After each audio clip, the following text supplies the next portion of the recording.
Nos últimos anos, as séries de True Crime explodiram nas plataformas de streaming, e Tremembé, da Amazon Prime, é mais uma prova disso. Todo mundo comentando, debatendo teorias, analisando cada detalhe. Mas por que será que a gente se interessa tanto por histórias reais de crimes? O que faz esse tipo de conteúdo viralizar tão rápido e gerar tanta conversa? Neste vídeo, vamos investigar os motivos psicológicos, culturais e sociais por trás do sucesso das narrativas de True Crime, e entender por que elas mexem tanto com a gente. Dá o play e tá explicado.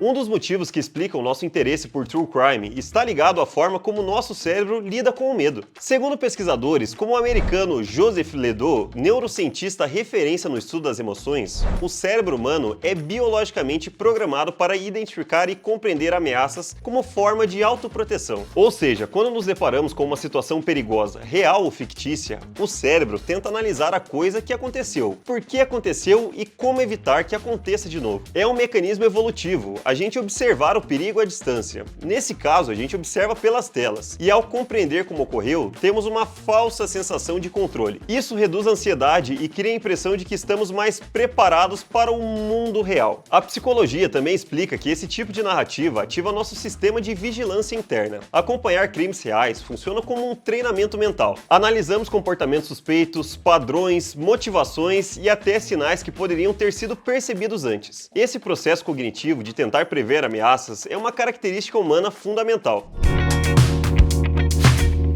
E tem um outro ponto que fascina o público: a mente do criminoso. Entrar na cabeça de alguém que comete um ato extremo sempre desperta curiosidade, porque parece distante da experiência cotidiana da maioria das pessoas. E é aí que aparece um conteúdo muito presente em estudos de psicologia criminal: a Tríade Sombria. A Tríade Sombria reúne 3 traços de personalidade: narcisismo, maquiavelismo e psicopatia, que quando combinados ajudam a explicar comportamentos manipuladores, frios e violentos, muito comuns em assassinos em série. O narcisismo é um senso exagerado de autoimportância, necessidade constante de admiração e falta de empatia. Muitos criminosos narcisistas acreditam sinceramente que são especiais e que têm direito de fazer o que quiserem. Já o maquiavelismo é uma tendência à manipulação, mentiras e cálculo emocional. São pessoas que sabem explorar vulnerabilidades, criar narrativas e manipular situações para obter o controle. E não podemos esquecer também da psicopatia, marcada por falta de remorso, empatia reduzida, impulsividade e comportamento antissocial. Psicopatas conseguem cometer atos violentos com frieza porque não sentem culpa da mesma forma que a maioria das pessoas.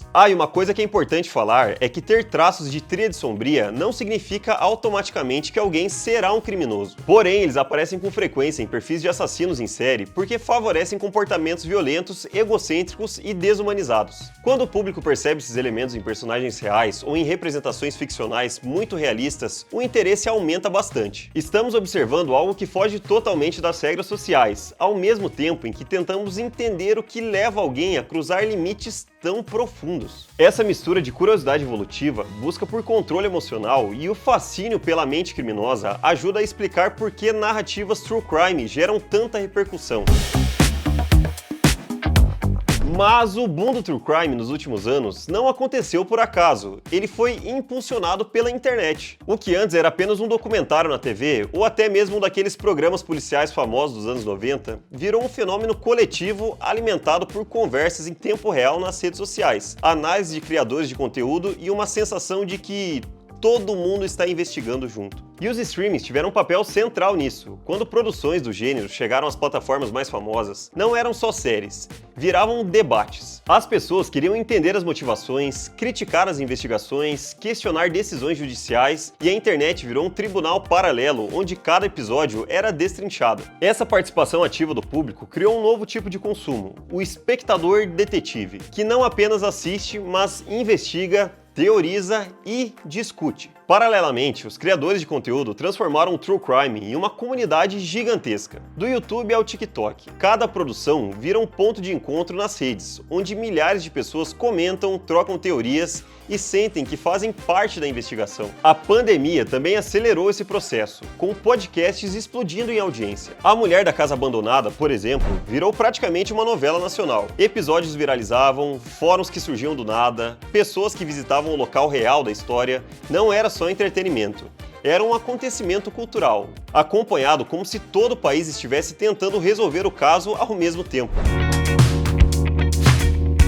Sim, galera, é verdade. Pesquisas mostram que a maioria do público True Crime é feminino. Em alguns formatos, como podcasts, esse número chega a 70%, segundo dados divulgados pela Stitcher, uma empresa de mídia especializada na criação, distribuição e monetização de podcasts. Em entrevistas recentes, a psicóloga canadense Julia Shaw, especialista em psicologia criminal, apontou que esses dados têm relação direta com a realidade, já que mulheres são estatisticamente mais vulneráveis a certos tipos de violências, principalmente domésticas. Por isso, muitas acabam consumindo True Crime como uma forma consciente ou não tão consciente assim de entender riscos reais. É uma mistura de curiosidade, autoproteção e a tentativa de transformar o medo em informação.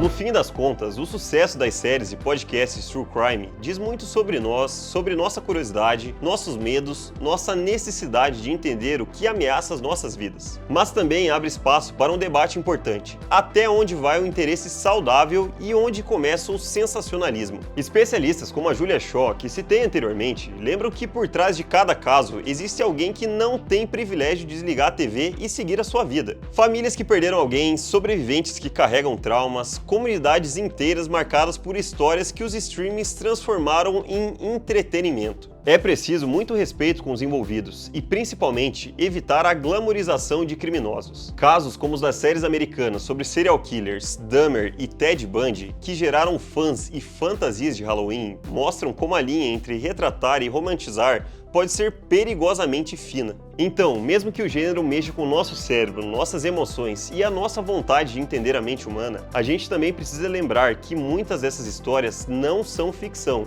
E talvez o grande ponto seja esse: dá para consumir True Crime com consciência, sabendo que por trás da narrativa envolvente existe uma história de verdade? O que você pensa sobre isso? Comenta aqui embaixo que eu quero saber a sua opinião e até a próxima!